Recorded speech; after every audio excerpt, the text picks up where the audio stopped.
Et bonjour, bonjour les vampires, salut à la coterie.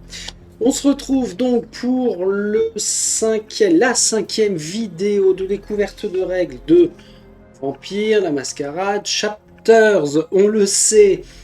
Avant de démarrer et d'entrer dans le vif du combat, une info, oui, une info, pas une info, une information. Les figurines, elles sont là de mes héros. Je dis mes héros parce que c'est mon jeu, bien sûr. Hein, vous savez qu'on se l'approprie très vite. Donc elles sont finies. Alors j'ai fait photo figurine. Voilà, ce sera plus parlant. Donc je me suis inspiré principalement avec les visuels qu'on avait des plateaux joueurs. Je maintiens, je confirme que ça a été rapide à peindre. Hein. En moyenne, chaque figurine, un quart d'heure, 20 minutes, pas plus. Donc c'est plaisant. J'ai commencé à peindre hier soir, à mettre un petit coup de barbouille sur la boîte des personnages non joueurs et la boîte des figurines exclusives. Et m'est apparu une chose, c'est que les figurines personnages non joueurs et figurines exclusives sont censées se rapprocher des cartes alliées boss ennemis que l'on va rencontrer. Le problème, c'est que, ah bah tiens, très bien toi, par exemple, le skater.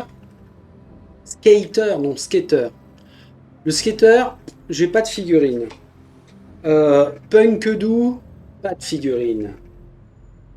Le leader des punks, pas de figurine. Banwakin, je l'ai puisque c'est la boîte extension. Deuxième pool, j'ai pas. Le clochard, on l'a vu. Un vieux garde, j'ai pas ça. Garde coriace non plus. Garde de sécurité, non. Alors, on voit qu'il y a certaines cartes qui sont identiques, hein, avec un nom différent. Ça, c'est absolument pas gênant. Donc, j'ai envoyé un mail ce matin à Flyos parce que je me suis peut-être planté sur mon pledge et j'ai pas fait attention. Il y avait peut-être une troisième boîte de figurines. Je ne sais pas. Alors, à l'inverse, autant j'ai des cartes avec lesquelles je ne peux pas rapprocher de figurines, mais à l'inverse, j'ai des figurines avec lesquelles je n'ai pas de cartes. Par exemple, oh, le piège. Par exemple, ce type-là, à qui j'ai envie de faire entièrement confiance, hein, de par les armes qu'il a en main. J'aime bien sa posture. Il n'y a aucune carte qui y fait référence. On a un serpent. Alors, serpent, c'est peut-être une invocation. C'est possible. Se cache en dessous, là. Une grosse araignée bizarre et moche. Est-ce que c'est une invocation? Mais j'ai pas trouvé de carte de boss. Pour moi, c'était un boss. J'ai pas trouvé de carte de boss qui s'y réfère. Donc j'ai 5 figurines comme ça dans la boîte exclusive qui sont sans carte. Hop là. On va prendre le temps de mater. Hein. Et puis, dans la boîte des personnages non joueurs, j'ai aussi, pardon, c'est là que ça se passe, j'ai aussi 4 figurines qui ne sont pas rapprochées. Par exemple, j'ai l'impression que c'est une joggeuse, elle. Et ben, j'ai pas de carte qui s'apparente à une joggeuse. J'ai un type à casquette qui a le nez sur son smartphone. J'ai pas de carte dans le jeu qui fait référence. Donc c'est bizarre. Bizarre. Est-ce que c'est lié aux extensions? Ce qui serait pas logique dans le sens où on peut très bien acheter la boîte de base et les boîtes de figurines sans avoir à acheter une boîte d'extension. Donc écoutez, j'ai envoyé le mail ce matin à Flyos. Je sais qu'ils sont relativement réactifs. Donc on verra ce que ça... comment ça réagit et ce que ça répond. Je ne sais plus où j'avais mis ça. Dans mon porte-carte qui est à l'autre bout. Je reviens. Ah bah, alors c'est pareil. Par exemple, ce boss-là, Enzo De Luca, pas de figurine. Archevêque, pas de figurine. Sid, rien. Locke, ça a l'air d'être un boss balèze, lui. J'ai pas de figurine. Donc, doit y avoir une explication. J'aimerais bien aussi avoir une figurine de mort-vivant géant. Pareil pour les morts-vivants vagabonds, les essaims d'araignées. J'ai la grosse araignée là que je vous ai montré, mais j'ai pas d'essaim.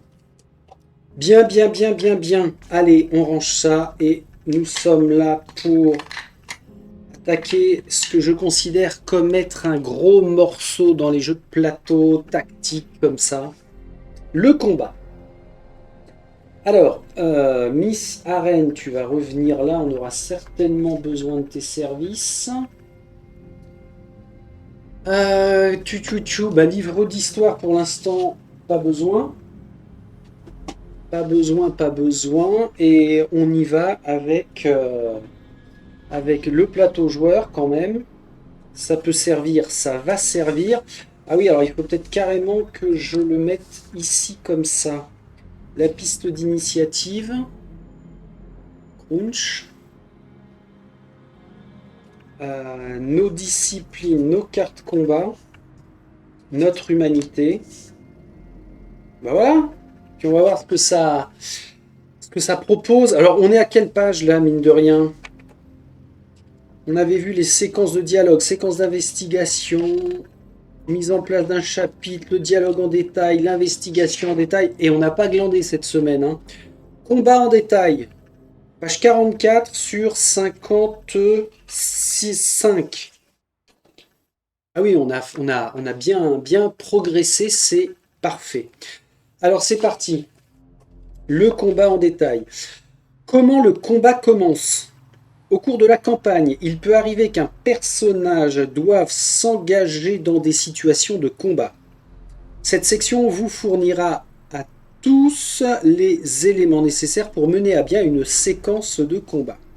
Une séquence de combat commence pour tous les membres de la coterie lorsque l'une des conditions suivantes est remplie pendant votre tour.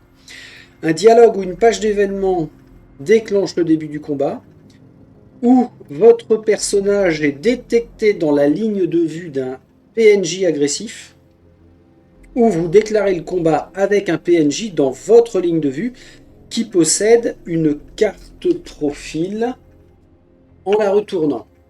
Je rappelle que quand on fait la mise en place, les cartes profil sont sur cette face. On sait juste que il est humain, il a un déplacement de 3, une ligne de vue de 3, et avec le point, il est agressif. Et si le combat s'engage sur notre initiative, eh bien, on retourne sa carte. Ah oui, d'ailleurs, il va falloir lui mettre un compteur de points de vie. Voilà. Et on va voir comment ça fonctionne. Il n'y a pas forcément beaucoup de points de vie. Combien il a de points de vie d'ailleurs? On le sait ça normalement. Bon, on va voir. Je te mets comme ça. Donc voilà les trois façons d'engager un combat. Donc ça c'est quand le combat commence. Et quand le combat se termine, l'une des conditions suivantes est remplie. Marqueur de dégâts de tous les PNJ ennemis sont réduits à 0. Donc en fait on va aller dans ce sens-là. Non, pas forcément, puisque la tête de mort est à droite. Peut-être sleeve protège carte obligatoire parce que le curseur là va vachement abîmer le bas de carte. Hein. Donc, tous les PNJ ennemis sont réduits à 0. On les retire de la tuile. Tous les personnages joueurs tombent en torpeur parce qu'on a accumulé trop de dégâts. Un événement déclenche la fin du combat. En combat, on a toujours une initiative pour savoir qui agit avant qui. Ça correspond à la valeur de son attribut physique. Arène à 3 en physique. Donc elle a 3 d'initiative. Elle a 3 d'initiative. Alors qu'est-ce qu'il nous avait dit? C'était de prendre... C'était de prendre les jetons marqueurs initiative, de les placer à gauche. On avait vu ça hein, rapidement. Et petit Bounoum, là, c'était quoi déjà? Ah oui. On disait, toi, tu seras ennemi numéro 1 et ton initiative est 2. Alors, 1 à 2 joueurs, il a une initiative de 5. Voilà comment ça se passe. Donc, l'initiative des PNJ ennemis varie en fonction du nombre de joueurs. Elle ne peut jamais dépasser 6 ou tomber inférieure à 0. Lorsque le combat commence, placez les jetons d'initiative de chaque joueur sur le côté gauche du marqueur. Les jetons PNJ numérotés de 1 à 8 sont fournis par paire. On associe comme on veut, un sur une carte, un sur la piste. Ok. Remarque, si vous engagez un combat alors que vous êtes en mode furtif, vous gagnez plus 2 en initiative. Ça, c'est important. Donc si Arène, si lui, il était tourné comme ça, donc il a une ligne de vue à l'est.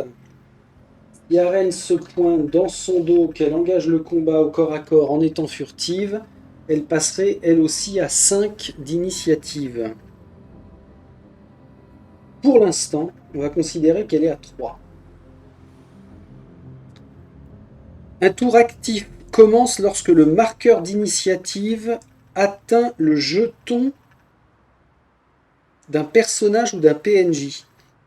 Le marqueur d'initiative, alors c'était lequel celui-là? Ça devait être ça. On n'a qu'un petit jeton. Je suppose qu'on le met là, et puis ça va servir de curseur. Alors bizarrement, ils ne mettent pas de... Ils ne mettent pas d'exemple là dans la doc, dans la règle. Ils mettent pas d'exemple, mais on avait dû le voir quelque part, donc autant vérifier tout de suite.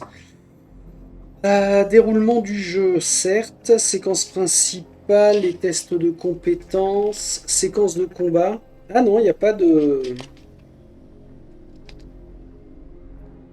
Ah. Ça, c'est le point. On a un exemple ici. Par contre, je ne vois pas le dessin du marqueur d'initiative. Bon, on va considérer que c'est ça. Il sera toujours temps d'aller le chercher ailleurs, mais tous les autres correspondent uniquement au portrait de nos héros. De nos héros ou des invocations, visiblement. D'accord. Donc, marqueur ici. Allez, on y retourne. Le combat. Pif. Donc, un tour actif commence lorsque le marqueur atteint le jeton d'initiative d'un personnage ou du personnage non joueur. Lorsque le tour actif du personnage est terminé, déplacez son jeton sur le côté droit du marqueur. Donc une fois que j'ai joué, tac, ça passe à droite. Empilez les jetons qui partagent la même place d'initiative. Si la valeur d'initiative d'un joueur ou d'un personnage non joueur change pendant le combat, à cause de cartes ou d'effets, déplacez le jeton correspondant sur le marqueur, d'accord. Placez-le à côté de la nouvelle valeur, logique. Les modificateurs d'initiative restent en vigueur jusqu'à la fin du combat, sauf indication contraire. Ok, donc si au début du combat on change notre initiative en positif ou négatif, c'est pour toute la durée du combat, pas seulement pour un round ou 2 rounds. Si un PNJ et un personnage ont tous deux la même initiative, le personnage du joueur passe toujours en premier, ça me plaît. Les alliés faut pas oublier, les alliés que l'on trimballe comptent comme des joueurs. Si deux joueurs ont la même initiative, ils s'arrangent entre eux. Un round de combat est terminé lorsque tous les jetons d'initiative ont été déplacés sur le côté droit. Moi j'ai joué, le PNJ a joué. Pour commencer un nouveau round, placez tous les jetons à leur emplacement respectif sur le côté gauche du marqueur d'initiative. Alors ça peut être chiant à manipuler, c'est pas grand chose, mais vu la petitesse des jetons, ça peut être chiant si on a, je sais pas, ne serait-ce qu'on est 4 joueurs, il y a 3 antagonistes, ça fait 8 à déplacer comme ça peut être un peu pénible. Alors ceci dit, en le disant et en le faisant, quand tout est à droite, il suffit de faire ça. Hein. Terminé. Voilà. Ça, c'est des petites méthodes de feignant. Moi, j'aime bien. Ok. On peut suspendre l'initiative. Avant d'effectuer une action pendant son tour, le joueur peut choisir de diminuer sa valeur d'initiative. Déplacez le jeton de votre personnage vers un chiffre inférieur. Cela devient votre nouvelle valeur pour ce round et les suivants, puisque c'est pour tout le combat. Cela vous permet de jouer après n'importe quel personnage, allié ou PNJ, à condition qu'ils aient une valeur d'initiative supérieure. Ah d'accord, donc dans ce cas-là, on va démarrer par l'initiative la plus haute, et non pas la plus basse. On est bien d'accord, hein. Cela, plus l'initiative est basse, plus ça nous permet de jouer après n'importe quel personnage. Ok. Ok. Ah ouais, donc lui, avec une initiative de 5, il est vachement rapide. En même temps, c'est un étrange soldat. Hein. Votre initiative peut toujours être modifiée ultérieurement par des cartes ou des jetons effets. Vous ne pouvez suspendre l'initiative qu'une fois par round de combat. Ouais, ok. Donc, sur l'initiative, franchement, c'est clair et simple. Hein. On regarde les valeurs, on positionne. Quand vient notre tour de jouer, on peut éventuellement la remodifier. Avant d'effectuer une action, c'est bien ça. Ok. Alors, maintenant, la main active. Lorsque le combat commence, vous devez former une main active de cartes pour ce combat en question. Pour une main active, vous devez choisir un nombre de cartes égal aux valeurs des attributs physiques plus mental. Physique plus mental. Donc pour un combat, j'ai droit à 5 cartes dans ma main active. Sachant que le deck de base, 1, 2, 3, 4, 5, 6. Ah, il y en a 6. Vous pouvez les trouver sur votre feuille de personnage, ces valeurs, ok. Sélectionnez celles que vous voulez parmi toutes les cartes de combat de personnages auxquelles vous avez accès. D'accord. Exemple, vous jouez Arène, ah bah ça tombe bien. Elle a un attribut physique de 3 et mental de 2. Sa main active est composée de 5 cartes. À n'importe quel moment, vous pouvez dépenser un point de volonté pour remettre en main toutes vos cartes utilisées et défaussées. D'accord, donc en fonction des ennemis, on pourrait dire, eh bien par exemple, je ne vais pas utiliser ma carte de tir. Parce que j'ai pas d'arme. Déjà, j'ai pas d'arme, donc ça vient. Donc j'ai une main de 3 et de 5. C'est bien ça, pour tout le combat. Je joue 3 cartes au premier round. Disons j'arrive au troisième round, je n'ai plus que 2 cartes en main. Je peux dépenser un point de volonté pour remettre en main toutes mes cartes de combat qui ont été utilisées et défaussées. Et puis, on y retourne. Mais attention, parce que la volonté, si on atteint notre limite, on tombe fatigué. Ouais, c'est pas mal. Ok, bah moi je vais avoir morsure, coup de poing, balayage, garde et tailladé. Bagarre, bagarre, bagarre, bagarre et arme. Alors tailladé va pas servir à grand chose parce qu'il me semble qu'il fallait forcément pour utiliser une carte de combat l'associer avec une carte objet. Ah bah oui, voilà. Combiné avec un objet arme de corps. Donc ça veut dire que tailladé, je ne pourrais pas l'utiliser pour l'instant. Donc ça veut dire que j'ai pas besoin de la choisir. Je vais avoir 4 cartes. Oh oh oh oh oh oh. Bon bah le choix des cartes ça va, hein, c'est pas tiré au hasard, donc ça c'est très bien.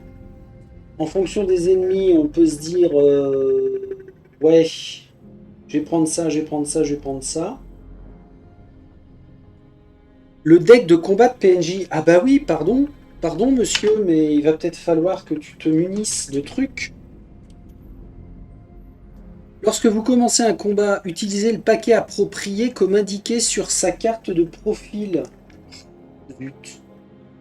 Donc lui, c'est un quoi? C'est un humain. Marqué là. Human. Donc, dans les cartes de combat, je recherche. Alors, ghoul, autorité, animal, humain. C'est là. Par contre, il en a beaucoup, lui. 1, 2, 3, 4, 5, 6, 7. Je vais même pas les regarder, ça va être la surprise. Donc là, ils sont clairs sur le fait que ce soit une brute ou un vieux clochard, peu importe le nom de l'adversaire que l'on rencontre, c'est vraiment son trait qui va déterminer ses cartes de combat. Il y a animal, humain, ghoul, autorité, vampire et les boss. Le deck de combat du PNJ doit être mélangé au début du combat et une fois de plus lorsque toutes ces cartes auront été utilisées et défaussées. Alors ça veut dire que comme dans Gloomhaven, on pourrait très bien sur une même phase de combat affronter deux ghouls, un humain et un boss ou un animal. Ça rappelle Gloomhaven. Allez, on mélange, aïe-touille, aïe-touille. Les cartes combat. Au début du round, les joueurs doivent choisir une carte de leur main, sauf s'ils ont déjà défaussé toutes leurs cartes et qu'il ne leur reste plus de points de volonté pour les reprendre. Waouh! Cette carte pourra être utilisée pendant le tour du personnage. Elle offrira une action différente suivant sa nature mentionnée ci-dessous. Messieurs les éditeurs et concepteurs de jeux, merci de faire plus d'aides de jeu de ce format-là, virgule bordel. Parce que, encore une fois, c'est très bien dans les règles que l'on ait le rappel des... Là, on parle de quoi? Des actions, mais mettez-les sur des mémos. Dit-il avec le sourire quand même. Alors, ok. Donc, ce que l'on peut faire en fonction de la carte. Où est-ce qu'on voit ça d'ailleurs? Ah, ok. Pour les joueurs, c'est ici, là. Attaque. Permet d'attaquer une cible, mais pas de se défendre. Donc la morsure, c'est une attaque. Défense. On voit un petit symbole défense en dessous le bouclier, là. Permet de se défendre contre une attaque, mais pas d'attaquer une cible.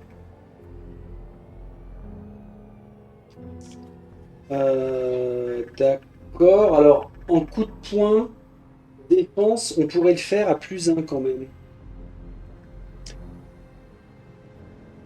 Alors là, il y a une croix, ça veut dire que c'est pas possible. À côté de la défense, on ne peut pas.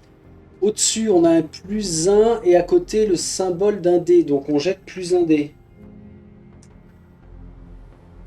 Par exemple, avec la garde, bien évidemment que je ne peux pas attaquer le symbole. En plus, il est grisé. Par contre, grâce à la garde, je peux me défendre et ça me permettrait de jeter 2 dés. C'est ce que je comprends, hein. On peut avoir un mixte, permet d'attaquer une cible ou de se défendre contre une attaque. Et on a des symboles spéciaux que je n'ai pas sur mes toutes premières cartes du deck de base. Non, bah c'est normal. Spécial, une carte de combat spécifique, un PNJ. Ah d'accord. Elle ne peut être jouée que par les alliés et les PNJ. D'accord, donc ce sera ici. Exemple, un joueur sans valeur de défense ni jeton de résistance reçoit la totalité des dégâts de l'attaque. Oui. Pourquoi il nous parle de recevoir des dégâts alors qu'on est dans les cartes combat là? Bon bah ça a le mérite d'être mentionné.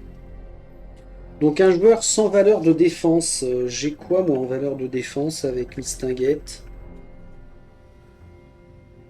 Bagarre, arme, furtivité. Ah bah ça on va le voir.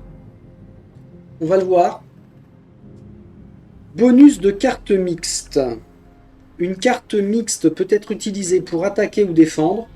Le bonus de dés supplémentaire d'une carte mixte ne peut être appliqué qu'à l'action choisie, donc ou en défense ou à l'attaque. Si vous utilisez une carte mixte pour vous défendre, vous devez la défausser juste après. Et vous ne pouvez pas l'utiliser également pour attaquer. De même, si vous utilisez une carte mixte pour attaquer, vous devez la défausser. Vous ne pourrez pas vous défendre pendant ce round. Coup de poing, exemple, la carte coup de poing. Ah bah parfait. Offre plus 1 à la défense. Ouais, en bas à droite, il y a le bouclier plus 1 dé à la défense. Mais aucun à l'attaque. Pas de dé à l'attaque, ouais. Si elle est utilisée pour attaquer, le joueur n'obtient aucun dé bonus, mais il gagnerait un dé supplémentaire pour se défendre. Ah, ça peut... Ça peut friter, hein. Les joueurs ne peuvent pas jouer de cartes combat contre des alliés, sauf instruction contraire. Si vous n'avez pas pu choisir une carte de combat au début du round parce que votre main était vide, cela ne signifie pas que vous ne pouvez ni attaquer ni vous défendre. Vous pouvez toujours vous déplacer, utiliser un objet, utiliser des disciplines, réparer des dégâts. Alors réparer des dégâts, c'est un terme qui est complètement côté de la plaque. C'est un soin. Réparer des dégâts. C'était juste une petite parenthèse. Hein. S'il vous reste des points de volonté, vous pouvez en dépenser 1 pour récupérer toutes vos cartes. Si un PNJ ou un allié n'a qu'une seule attaque spéciale sur sa carte et qu'il tire une carte de combat spéciale 2, il utilisera sa capacité spéciale 1 à la place. C'est vrai que dans les cartes combat, on avait vu, il y a des spéciales 1 pour le pouvoir du haut et spécial 2 pour éventuellement un pouvoir en dessous qu'il pourrait avoir. Ouais, ok, si c'est spécial 2, il fait que spécial 1. Ça paraît logique. Lorsqu'une carte combat de joueurs comporte un effet supplémentaire. Ouais, par exemple, ici, il n'y a aucun effet avec coup de poing, mais par contre, avec le balayage, on a un petit effet en bas, à gauche. Cet effet intervient après son utilisation, donc après avoir attaqué, ou après s'être défendu. Pour les personnages non joueurs, cependant, l'effet doit être appliqué dès que la carte est révélée. Pour les PNJ, on applique l'effet dès que sa carte est révélée, d'accord. C'est une petite variante à bien se rappeler, ça.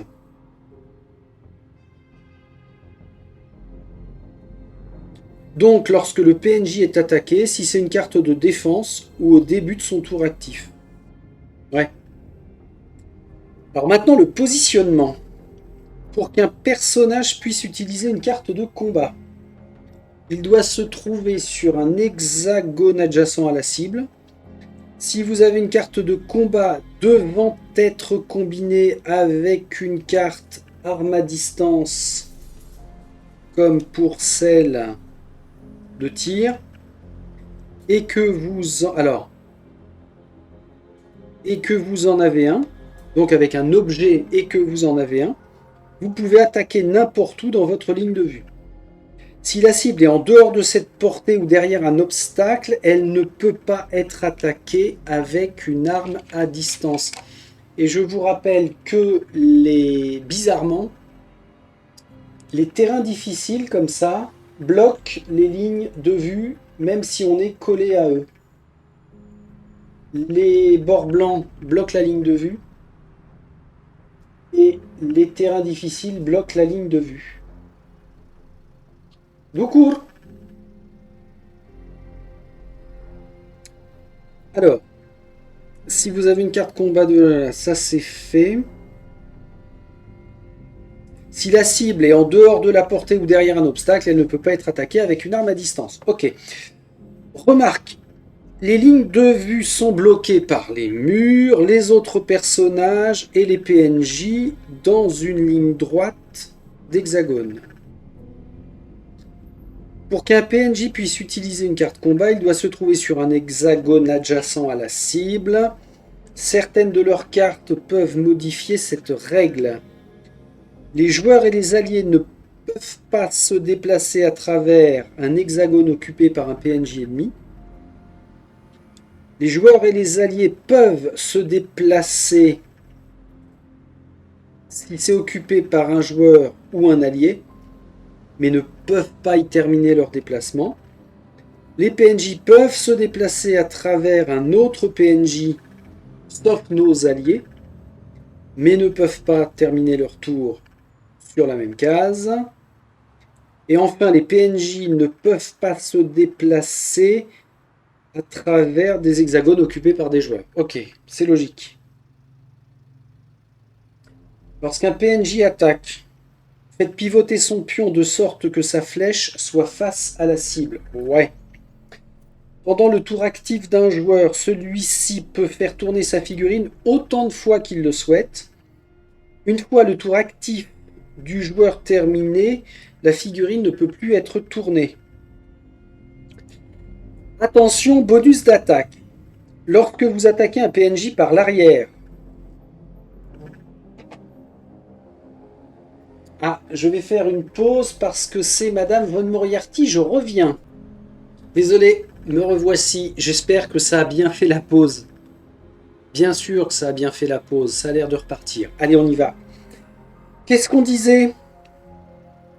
Les pivotements, là, une fois que c'est notre tour, enfin, c'est pas une fois, c'est pendant que c'est notre tour, on peut faire de la rotation à 360 sans problème. Par contre, une fois que notre tour se termine, on ne peut plus s'orienter. Et puis on en était, lorsqu'on attaque sur l'arrière d'un ennemi, on ajoute +1 au total des dégâts infligés avant d'appliquer la résistance.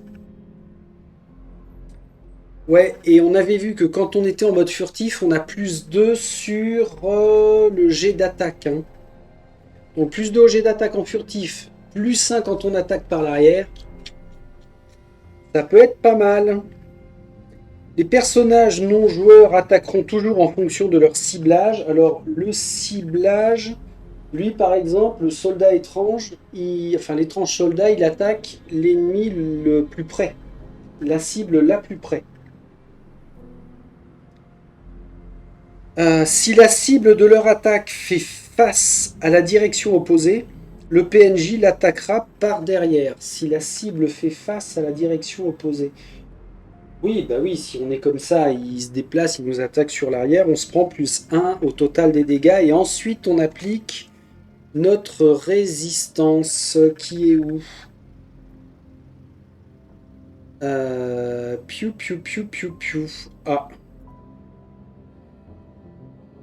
Physique sociale. Bon, on verra parce que il n'y a pas de valeur de résistance nommée là. Donc on verra à quoi ça correspond. Les personnages non joueurs ne tournent pas autour des joueurs pour les attaquer par l'arrière. Ça, c'est bien gentil. Alors, now. Attention les yeux. Cibler. Chaque carte profil a une cible par défaut pour attaquer. Les cartes combat ou les attaques spéciales d'un ennemi vont parfois modifier cette cible. La cible d'un ennemi appartient toujours à l'une des catégories suivantes. Le plus près, soi-même, le plus blessé, le moins blessé, plus haute initiative, plus basse initiative. Si une cible est inaccessible pour quelque raison que ce soit, par exemple je suis trop loin, plus un obstacle, l'ennemi poursuivra toujours la prochaine cible disponible dans la même catégorie. Ok. Après, il en faut des règles comme ça, hein. En cas d'égalité, l'ennemi ciblera l'allié ou le personnage ayant l'initiative la plus élevée. Encore en cas d'égalité, c'est la coterie qui décide. Dans le cas où l'ennemi ne peut toujours pas atteindre une cible, personne en ligne de vue, il défaussera sa carte combat pour obtenir un bonus de +2 à son déplacement pendant son tour et se déplacera vers sa cible initiale. Ah, c'est pas con ça. Plutôt que de ne rien faire, ce qui n'est pas forcément logique, très arrangeant pour moi, mais pas logique, eh bien, il se déplace avec +2. Donc lui, s'il ne pouvait pas du tout attaquer, il se déplacerait de 5. Et encore une fois, comme les cartes sont relativement petites, 1, 2, 3, 4, 5, ouais, il a vite fait de me rejoindre. Plouch. Alors, en manipulant le socle là, je vois que la flèche n'est pas forcément très visible. Elle est ultra discrète. Elle est où cette bourrique? Ouais, vous voyez, c'est ce semblant. Voilà, c'est qu'il n'y a pas de lumière. Elle est là. Donc ça vaut le coup de sous-coucher les socles. De faire une peinture de type comme ça en plus clair. Et puis un liseré bleu foncé ou rouge pour que ça ressorte bien. Il y a un petit peu de boulot, hein, mais c'est cool. Donc, voilà pour les priorités de ciblage. Par contre, les ciblages de nous-mêmes, les personnages, lorsqu'ils utilisent une attaque qui n'est pas une attaque d'arme à distance, on doit cibler un personnage adjacent. La ligne de vue d'un personnage est utilisée pour effectuer des attaques basées sur une arme à distance. Cette attaque ne peut être effectuée que si la cible est dans la ligne de vue, sur une distance de 3 hexagones. Ça peut être modifié par certaines cartes objets. Et n'est pas derrière un jeton terrain difficile ou un mur. Ok. Une cible est considérée comme étant derrière un obstacle si l'hexagone bloqué est en ligne droite. Voilà, si l'hexagone bloqué est en ligne droite. Derrière un obstacle, oui c'est ça. Ok. Et puis on a un petit exemple. C'est une aparté, je sais pas si vous avez remarqué, mais moi j'y suis très sensible sur les répétitions de mots que l'on peut faire quand on fait des vidéos. Et il y a certains youtubeurs que je ne nommerai pas. Il y en a un notamment qui utilise le terme petit tout le temps. C'est pénible. Ça me fait penser à la pub. Ouh là là, vous avez un petit découvert, faudrait faire un petit chèque, vous voulez une petite chaise, un petit bonbon? Ben, c'est pareil, et en le disant, il y a un petit exemple. Chiotte, c'est un exemple, une petite piste, on prend une petite carte. Alors là, pour le coup, elles sont vraiment petites. On prend notre petite figurine. Voilà, c'était une aparté, il fallait que ça sorte à un moment ou à un autre. Allez! Ce qui est plaisant, c'est que le ciblage des ennemis soft, le ciblage de nos persos très soft, Donc mécaniquement, ça doit pouvoir très très bien tourner. Ça me rappelle le Gloomhaven où quand même ça a été un petit peu costaud de se dire ah ouais alors là attention. Je peux pas cibler celui-là, il est censé cibler un tel, mais comme il n'est pas à distance, donc il va falloir contourner parce que c'est une attaque au corps à corps. Est-ce qu'il prioriserait pas plutôt ce joueur-là? C'était beaucoup plus lourd. Et ce que je finis par faire, moi, c'est personnage le plus près, il y va terminer. Après, attention, hein, ça dépend quand même de ce qui est indiqué par rapport aux cartes de combat ou des pouvoirs spéciaux. Mais là, pour le coup, c'est vraiment très soft, c'est parfait. Alors maintenant, combat étape par étape. Une fois qu'on a fait notre initiative, qu'on a choisi nos cartes par rapport au nombre auquel on avait droit, quand on arrive sur notre compteur, qu'est-ce qui se passe? Au début d'un round, chaque joueur choisit individuellement une carte de combat. Ah oui, pour un round. Et la place face cachée sur la table. Allez, admettons, je vais y faire un coup de poing. De base. Donc ça, c'est chaque joueur. Ok, les joueurs peuvent annoncer le type de carte, attaque, défense ou mixte qu'ils jouent. Ça fait penser à Gloomhaven. Hein. Dans Gloomhaven, on n'était pas censé dévoiler son nombre d'initiatives choisies et le type précis d'attaque qu'on allait faire. Donc je peux juste dire, je vais faire un coup. Je vais faire une attaque. Ensuite, piocher la carte supérieure du deck de combat de chaque PNJ en la plaçant face cachée sur la table à côté de sa carte de profil. Ok.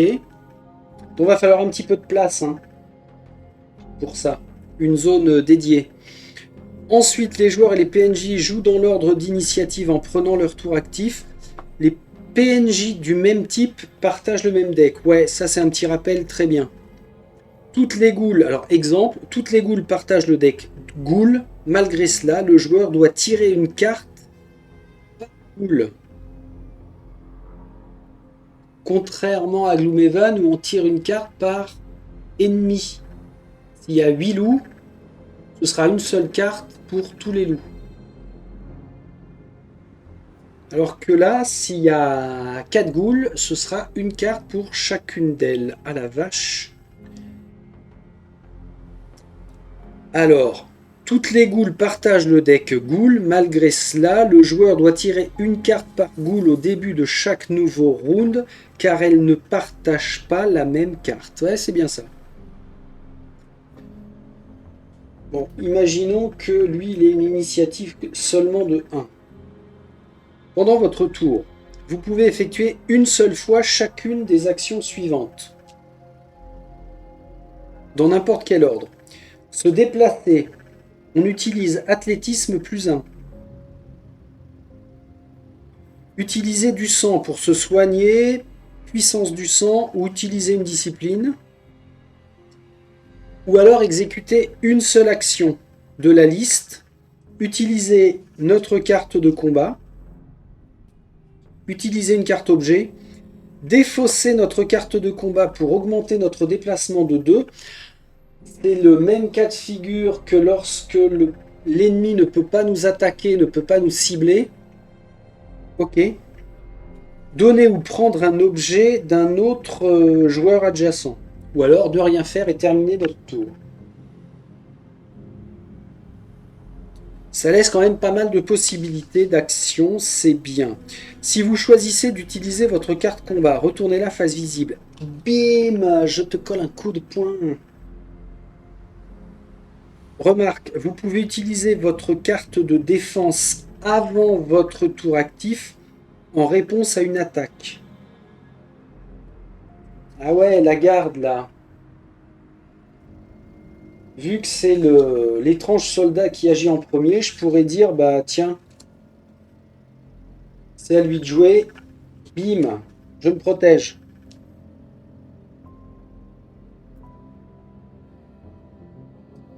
Avant votre tour, ouais. En réponse, d'accord. Défaussez ensuite la carte. Vous ne pouvez pas jouer une autre carte de combat avant votre prochain tour actif. à choisir avec parcimonie. Moi, je vais garder le coup de poing hein, pour cet exemple. Si vous avez joué une carte défense ou une carte mixte en réaction à l'attaque, vous pouvez encore effectuer d'autres actions pendant votre tour. Le déplacement, l'utilisation du sang, de la volonté. Si vous n'avez pas utilisé votre carte de combat à la fin du round, remettez-la dans votre main. D'accord, d'accord. Ah bah oui, je pourrais choisir de ne pas l'utiliser, ce qui serait bizarre quand même. Enfin, il peut y avoir des cas de figure où ce serait le cas. Vous ne pouvez pas diviser votre déplacement avant et après votre action. Ok. Donc je peux effectivement me déplacer, attaquer. Je peux utiliser du sang et attaquer. Je je peux utiliser du sang et échanger un objet. Ok. Ensuite, on a un premier exemple. Vous êtes à 3 hexagones d'un ennemi. Vous vous rapprochez de la cible et l'attaquez. Votre personnage a une compétence athlétisme de 2. De 3 là. Vous déplacez votre personnage de 3. Plus près du PNJ. Vous décidez alors d'utiliser votre carte de combat coup de poing.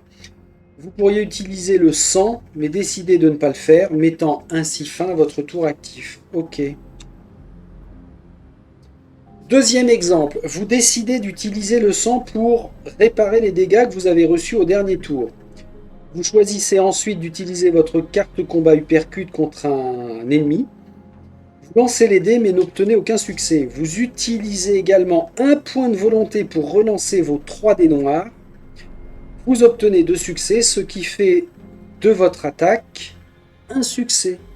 Enfin, vous décidez de vous éloigner du PNJ. Ah oui, on peut très bien... Alors, le déplacement, on ne peut pas le scinder, mais on peut très bien attaquer et se barrer. Et a priori, à aucun moment, j'ai vu qu'il n'y avait d'attaque d'opportunité jusqu'à présent.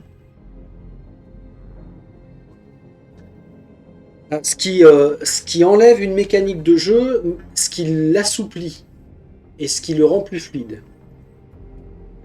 Ok. Alors, troisième exemple, vous décidez de ne rien faire pendant votre tour actif. Alors, comment est-ce qu'on attaque? Lorsque vous jouez une carte attaque ou mixte, vous commencez par comptabiliser vos succès automatiques à partir de vos points de compétence. Donc en bagarre, j'ai 3 là. Il s'agit de la même compétence que vous utilisez pour effectuer l'attaque. Remarque, les cartes bagarre, ça c'est une carte bagarre, nécessite la compétence bagarre. Les cartes armes nécessitent la compétence armes, etc. Ensuite, lancez un nombre de dés égal à votre niveau d'attribut physique. 3.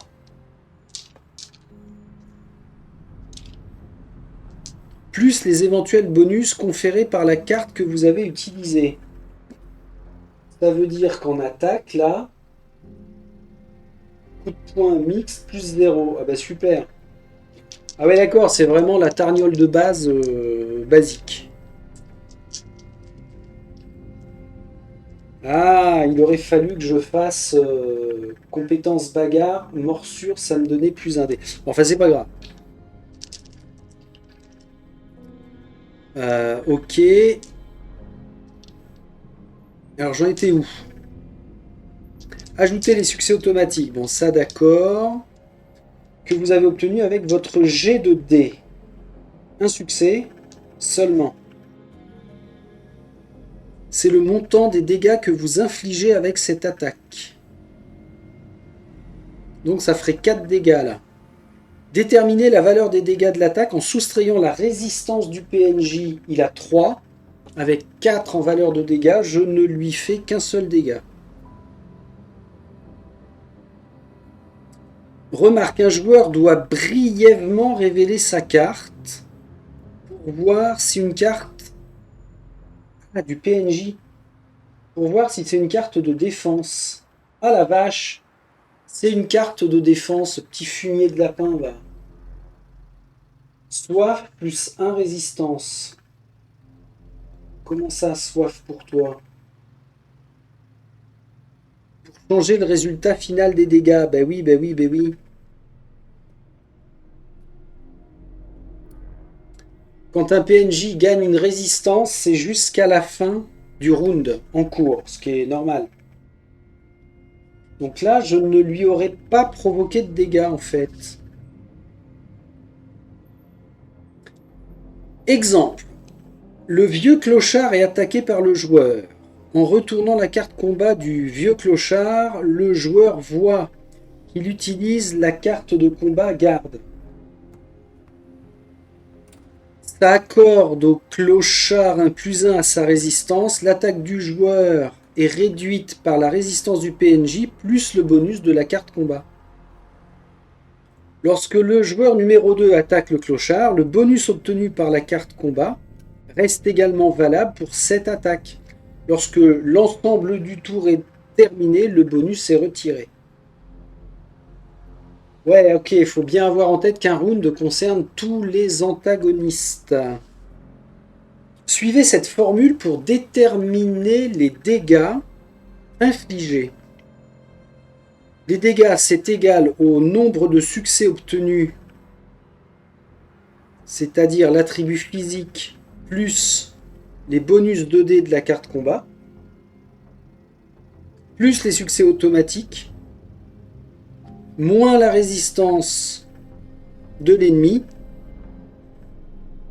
cumulé avec ses éventuels bonus de sa carte combat. Ouais, faut deux, trois phases pour bien avoir ça en tête, mais c'est pas une usine à gaz. Les joueurs peuvent également récupérer toutes leurs cartes combat défaussées en dépensant un point de volonté, quel que soit le nombre de cartes défaussées. Ok. Ceci peut être fait à tout moment pendant la séquence de combat. Ah ok. Exemple, vous avez joué la carte morsure pendant votre dernier tour. Et la carte crochet pendant ce tour. Vous voulez les récupérer avant le prochain tour.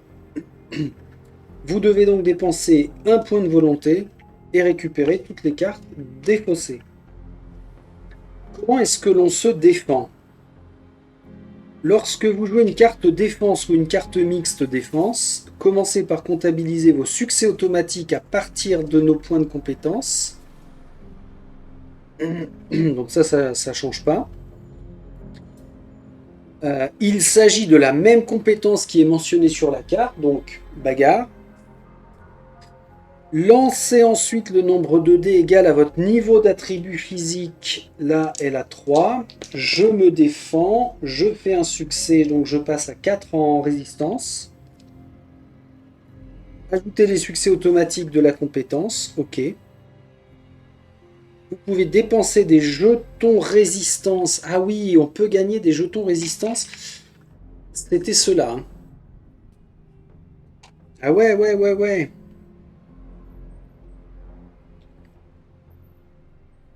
Ok, pour réduire les dégâts reçus.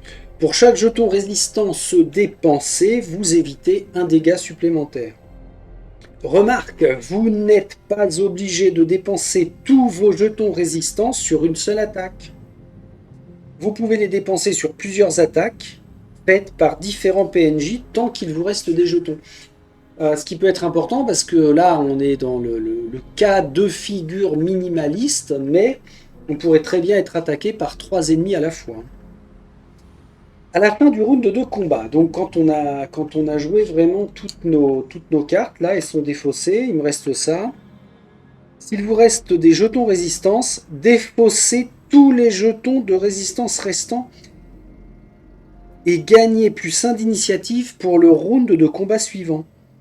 Le bonus est toujours de +1 quel que soit le nombre de jetons résistance que vous avez défaussés. Alors, la phrase c'est bien à la fin du round, uniquement s'il vous reste de la résistance, défaussez tous les jetons. Il n'y a pas marqué vous pouvez. Visiblement, c'est obligatoire. C'est une remise à zéro, quoi. Note.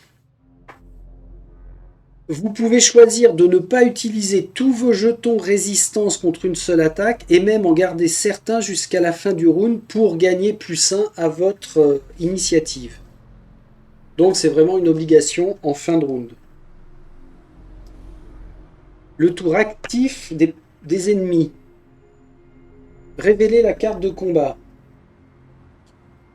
Et résolver l'attaque. Bon là il n'y en a pas. Le PNJ cible toujours les joueurs en fonction du ciblage de leur profil.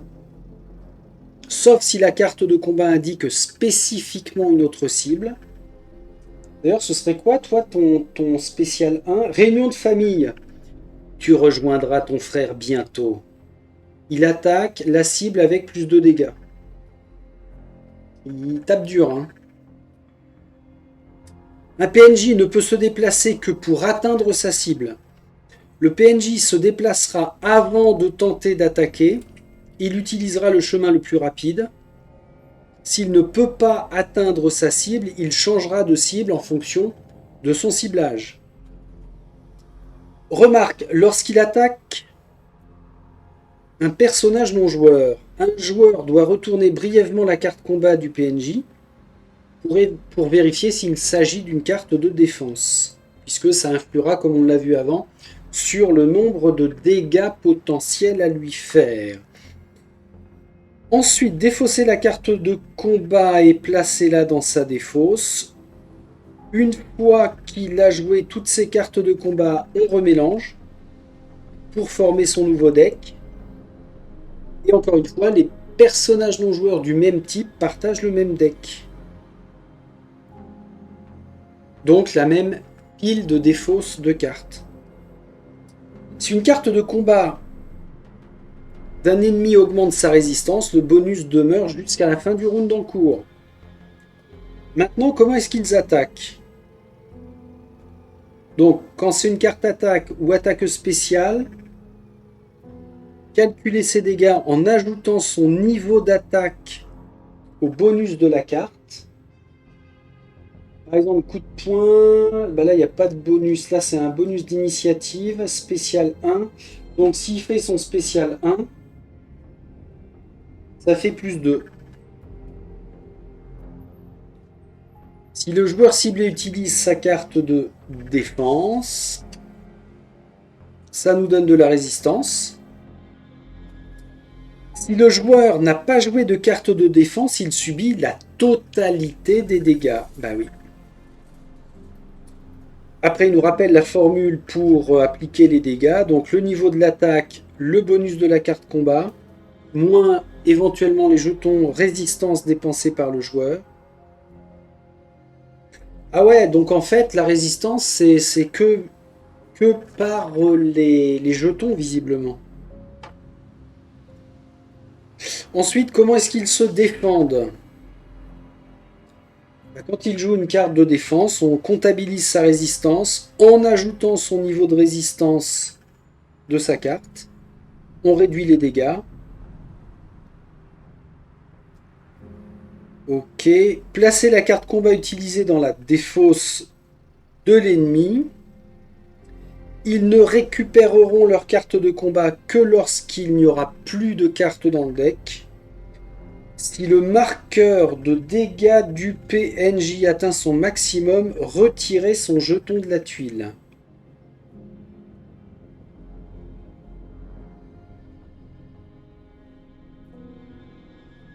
Alors, c'est écrit tout petit. C'est pour ça que je fronçais les sourcils. Ici même, là, on a... Vas-y, fais ce que tu as à faire. On voit qu'il y a joueur. Bon, il veut pas faire la mise au point. Là, c'est 1 à 2 joueurs, 1 joueur, 4 joueurs. Ah, non, non, non, on va vraiment en diminution, hein. On va pas vers la tête de mort. Tête de mort. Quand on est à 4 joueurs, il est là, son curseur. Quand on est à 3 joueurs, il est là.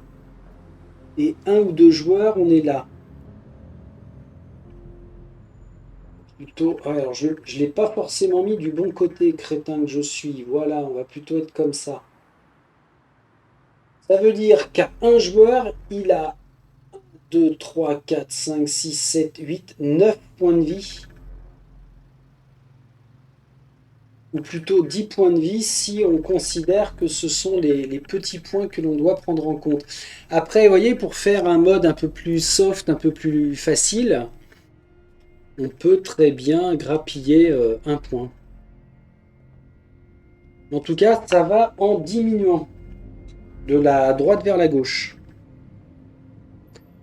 Piou, piou, piou, piou, piou. Piou, piou, piou, piou, piou. Ok. Bon, après, ceci dit, peu importe, hein, qu'on aille de la gauche vers la droite ou de la droite vers la gauche, il suffit juste de se rappeler que il faudra s'arrêter en fonction du nombre de joueurs présents.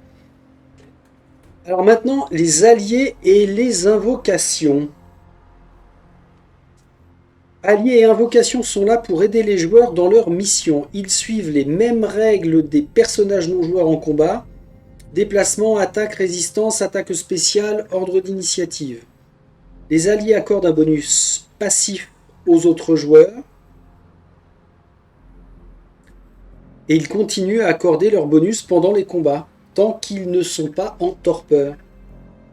Les invocations sont plus faibles que les alliés et n'ont pas de deck de combat, ok, mais sont idéales pour diriger les attaques loin de la coterie.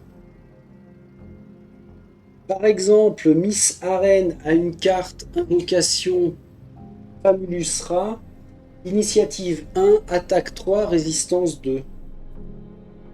J'aurais bien aimé avoir la figurine des familiers. Alors, avec Gloomhaven, hein, je vous avais montré, j'en avais des figurines de rats récupérées chez Warhammer, par exemple, Warhammer Battle. Mais c'est toujours bien d'avoir ça fourni dans le jeu. Et d'ailleurs, dans les standees dans tous les sachets de standees que j'ai triés, est-ce qu'il n'y en aurait pas un qui représente un rat à vérifier? Si ça se trouve, c'est dedans. Et mon petit rat là, il n'a que 2 points de vie, hein.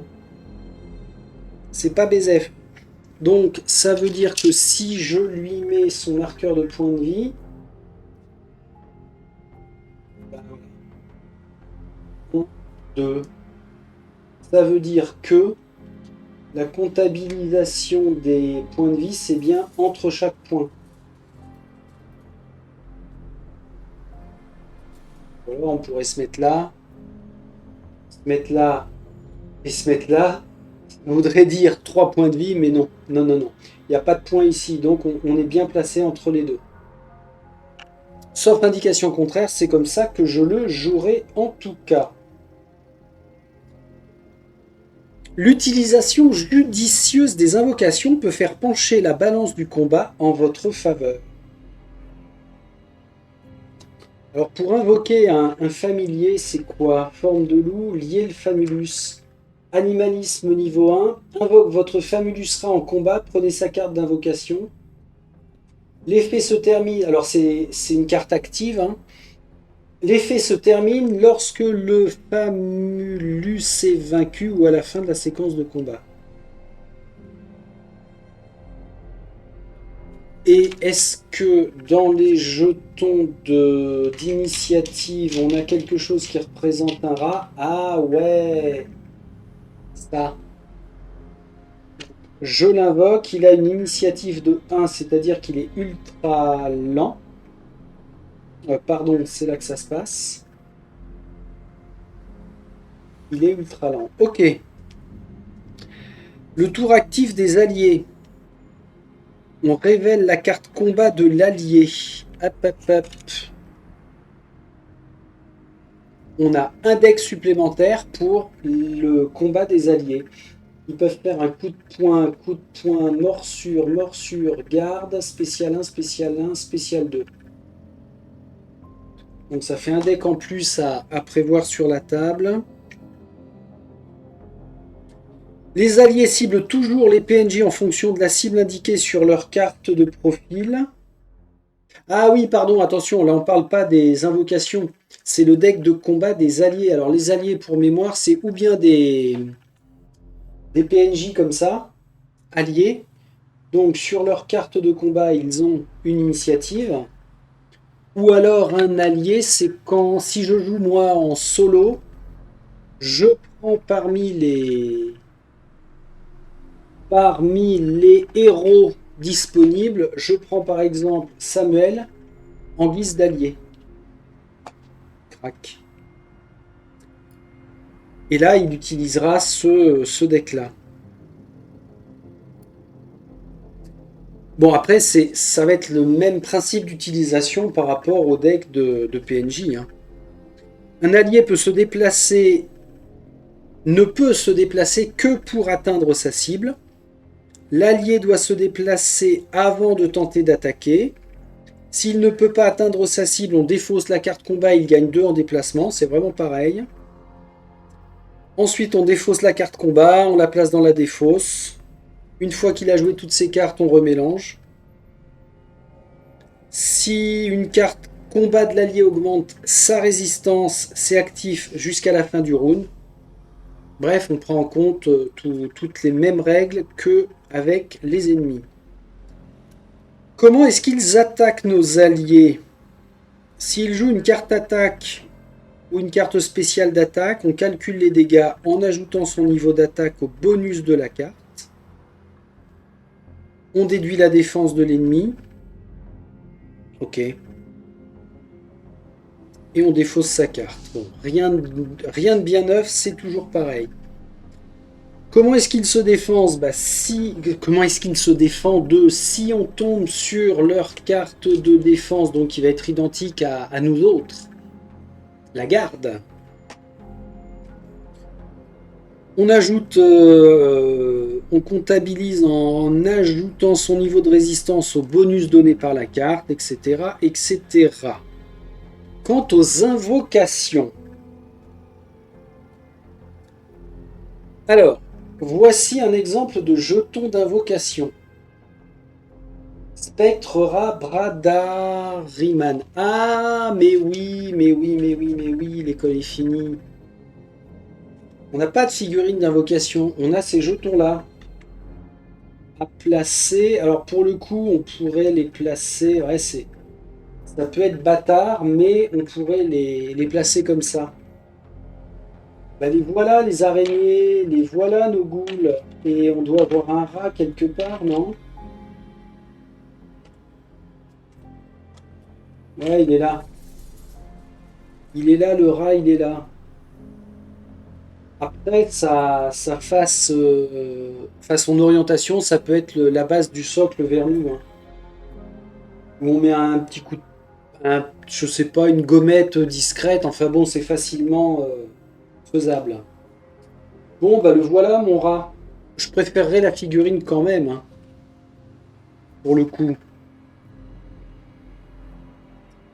Donc, lorsqu'une invocation entre en combat, ajoutez-la au marqueur d'initiative. Placez son jeton sur un hexagone adjacent à l'invocateur. Une invocation effectue un tour actif sur son initiative au cours du round suivant son arrivée. C'est chiant ça j'aime pas.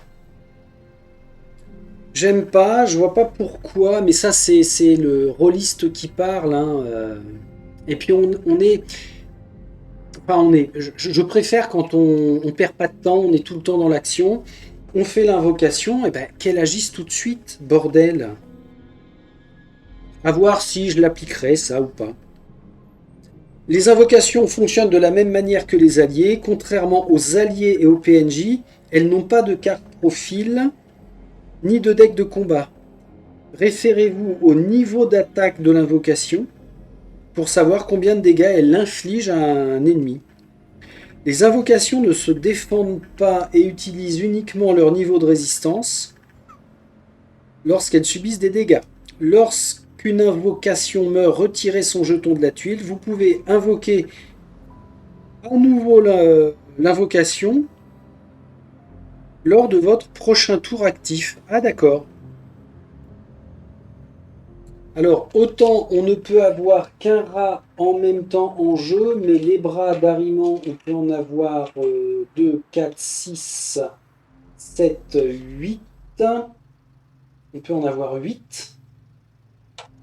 Des gros costauds comme ça, on peut en avoir 2. Et des trucs pas beaux, limite squelette ghoul, on peut en avoir 4. Il peut y avoir du monde, hein.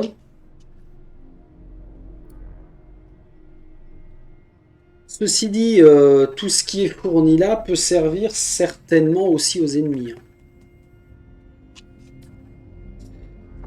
Et enfin, pour en finir avec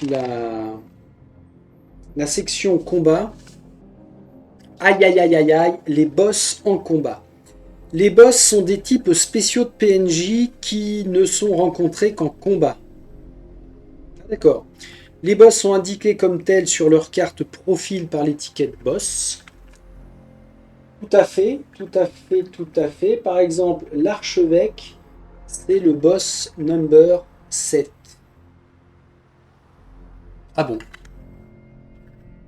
Deck de combat de boss. Combat de boss partagé. Et on a par contre combat de boss numéro 1, numéro 6, numéro 7. Ok. Gloomhaven, chaque boss avait son deck d'attaque spéciale. Je vous mets là. Mélangez les cartes boss communes avec les cartes combat uniques à ce boss afin de créer son deck de combat. Il utilisera les cartes combat de son deck tout au long de la séquence combat. Les cartes boss communes sont 3 cartes spéciales 1, 3 cartes spéciales 2. Le nombre de cartes combat uniques au boss est généralement de 4, mais peut varier. Donc 3 et 3, 6. Il peut avoir 10 cartes combat, plus ou moins. À la fin de la séquence de combat, séparez les cartes de sorte que les cartes boss communes soient prêtes pour le boss suivant. Ouais, ok. Les boss sont insensibles à certains jetons effets. Le livre de chapitre détaillera à quel jeton effet un boss donné est sensible. Oui, Gloomhaven. Tout pareil. Pareil, il y avait certains gros costauds qui étaient insensibles à, je sais plus, aux entraves, à l'immobilisation, qui pourrait être la même chose. Ils sont pas gentils en gros. Ensuite, les phases. La plupart des boss ont 2 phases. Leur niveau d'attaque, leur niveau de résistance et leurs attaques spéciales peuvent varier d'une phase à l'autre. Chaque face de leur carte profil de boss indique une phase différente. Lorsque vous commencez un combat avec un boss à 2 phases, placez sa carte profil avec sa phase 1 visible. Alors, par exemple... Ah ouais, c'est pas cool ça. Ça veut dire que il y aurait cette mistinguette là. Phase 1. Phase 2. Ça doit être chaud à déglinguer par contre, hein.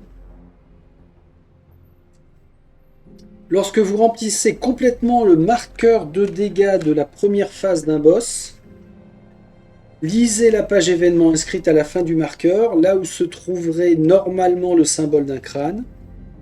Le boss est vaincu lorsque vous remplissez complètement le marqueur de dégâts de sa deuxième phase. 1, 2, 3, 4, 5, 6, 7, 8, 9, 10, 11, 12, 13. Ah ouais, ok, événement là. On voit que quand on arrive ici, eh ben, on va en E9 et on voit ce qui se passe. Et alors, certains boss ont un effet passif, une capacité inscrite sur leur carte de profil. Ces capacités fonctionnent de la même manière que le bonus passif d'un allié de coterie. Le passif d'un boss reste actif jusqu'à ce qu'il soit vaincu. Ce qui est logique. Alors on a une très très chouette illustration du loup-garou. Alors ça c'est une figurine spécifique. Elle est là. Elle est là, elle est là. Bon, j'ai sous-couché en noir pour vraiment un gain de temps de malade. Et je lui ferai un pelage. Je lui ferai un pelage, bien sûr. Ok. Résultat des courses sur les techniques de combat appliquées là, c'est encore une fois pas trop costaud, ça me plaît bien. Toujours penser à tout ce que l'on va devoir appliquer, hein. Je vous rappelle qu'il y a quand même pas mal de jetons effets, plus de cartes effets à prendre en compte. Donc c'est ce qui peut à la fois alourdir les combats, mais aussi les rendre très très intéressants. De toute façon, dans ce type de jeu, c'est toujours les phases de combat qui mettent le jeu en pause et qui monopolisent vraiment beaucoup l'attention parce qu'il y a beaucoup de petits points de raid qui vont rentrer en ligne de compte quasiment au même moment. Bien. Ça nous fait 1h15 là. Ah ouais, je savais que ça allait être un big morceau. 1h15 sur le combat, ça veut dire qu'il nous restera à travailler. Oh, ça j'aime beaucoup, j'en attends beaucoup. Il nous restera à voir le mode furtif. Et il y a quand même une page, 2 pages, 3 pages, 4 pages. Ouais, il y a plein d'exemples. Et après, on passe au glossaire. Bon, je vais m'arrêter là pour cette cinquième vidéo de découverte. Et puis, bah, oups, la prochaine fois, c'est-à-dire au plus tard demain, on finira. Alors, je pense que la vidéo sera beaucoup plus courte hein, avec le mode furtif. Ça permettra de voir aussi si j'arrive à attendre jusqu'à demain, parce que je vais peut-être faire la 6e et dernière vidéo de découverte des règles cet après-midi, en fonction du temps. Mais si j'arrive à attendre demain matin, peut-être que dans la journée, on aura eu la réponse de Flyos Game en ce qui concerne les figurines. Il est quelle heure là? 9h30, ben, je pourrais aller jeter un petit coup d'œil. En faisant un rafraîchissement. Non, non, non. C'est un petit peu trop tôt, faut pas déconner, j'ai pas eu la réponse. C'est normal. Bien. Bien, bien, bien. Bah écoutez, qu'est-ce qu'on dit? On dit que toute la... Là, on a fait 90% des règles. Hein. Honnêtement, et sans m'enflammer, c'est pas mal du tout. Vraiment, c'est pas mal du tout. J'aime bien tous les aspects jusqu'à présent par rapport à ce que ça nous promet. Donc à voir après vraiment quand on y jouera. Allez, je vous laisse. On dit à la prochaine et puis salut salut.